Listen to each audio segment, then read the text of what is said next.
All right, so we are going to talk about projectiles that are launched at an angle.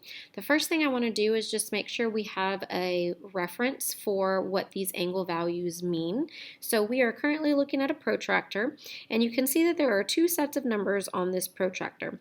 We can start by using the right side of the protractor to begin our measurement, or we can start by using the left side. Now, if I were to ask a student to draw, point in the direction that an object that is launched, thrown, kicked, whatever, horizontally or forward, if the question doesn't tell me what direction, right, left, east, west, most of my students are going to choose to make my forward direction to the right side of my screen. So since that is the most common assumption that students make, I am going to expect and demonstrate all of our undefined forward motion as being to the right. Okay, so any problem that you're working, that is how I will be working it on my answer key, so you can go ahead and make that same assumption. So when we look at our protractor, we can see that we have a value of 0 here to the right, so this is where I begin my measurement. So when we tell you 10 degrees, 45 degrees, 90 degrees, and so forth, this is the set of numbers that we are using for those measurements, okay? So if a problem says that a projectile is launched at 30 degrees, I want you to visualize something being launched along this vector or at this angle. So now that we have a general understanding of what we mean when we say 10 degrees, 30 degrees, and so forth, let's go ahead and talk about some main ideas about projectiles that are launched at an angle. First off, these objects are now going to truly demonstrate that parabolic path that we talked about before.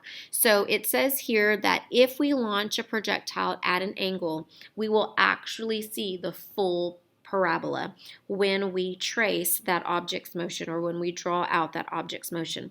Now, we actually saw this same illustration before.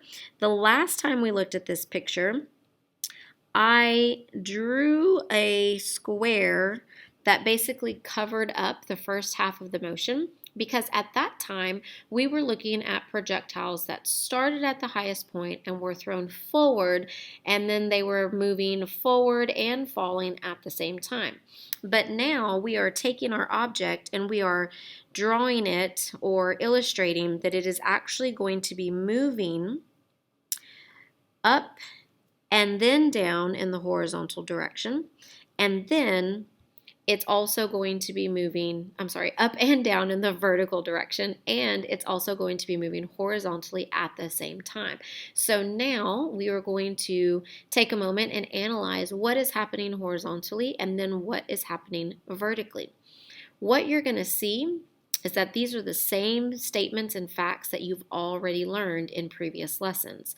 When it says here on the screen that horizontal velocity is constant, these are velocity vectors that we see on this illustration.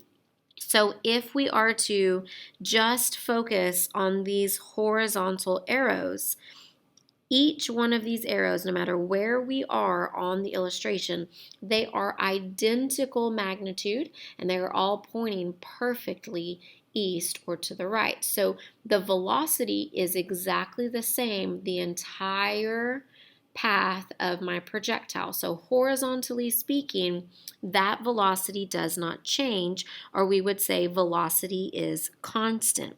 Now, this is something that we actually introduced as a main idea when we learned horizontal motion in general. And we said that since the object is not changing its velocity, we would have no acceleration. And that means that we are once again allowed to use v equals d over t in our math work, where this is one single velocity, so it's not a VI or a VF because the velocity doesn't change. So when you are calculating for any type of horizontal motion, v equals d over t is an appropriate formula to use. Now, this specifically is velocity in the horizontal direction. which would make this displacement in the horizontal direction. And this means that we must be using the total time that the object spends moving in the air. And if we look at this illustration, I have horizontal vectors from beginning to end of the image. So you must always use total time when performing horizontal calculations. Now, in the vertical direction, it says here that the vertical velocity is going to change. So our vertical velocity changes. And we know this because our acceleration is the acceleration due to gravity. In the vertical direction, we have an acceleration downward that's going to cause the velocity or the speed of the object to change, and it's responsible for making our object move up towards the sky initially and then down towards the ground after it has reached its highest point. So if we go back and look at the vectors on this diagram, we see that we have a velocity and it is pointed or oriented upward towards the sky. The next moment they show us a velocity, it is still upward, but it is a smaller value. That's because acceleration is working in opposition of the object's motion, so it causes a decrease in the speed, even though the object is still moving upward. But when we get to the very top, we actually do not have a magnitude here. There is no tail, no line on that arrowhead. It's really should just be a dot, in my opinion. There is no velocity, and you are supposed to know in the vertical direction at the highest point that velocity is 0. That is a fact that we have covered since we began dropping objects in the very first segment of this chapter. So in the vertical direction at the highest point, velocity is still 0. Now as the object begins to fall, the direction has changed, so it is now downward or in the negative direction. And then we still have acceleration due to gravity. So in this case, the direction is downward, the acceleration is downward. So we now have a negative velocity because it's the downward direction, but my speed is actually increasing as that object falls. And so if we just focus on the up and down vectors, what we find is that they match what we've already learned for projectiles that are launched straight up into the air. Along the vertical axis, we have some initial velocity. So let's say that it's a velocity of 10 meters per second. At the absolute highest point, vertically speaking, that velocity is going to be 0.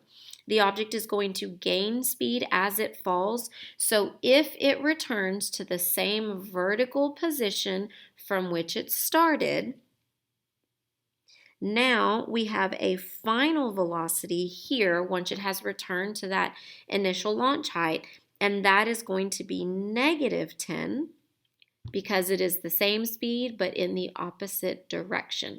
So these facts about vertical motion from our linear motion equation discussion where we talked about things only moving along the vertical axis, those facts are all still true today, okay? So I want to take a second and show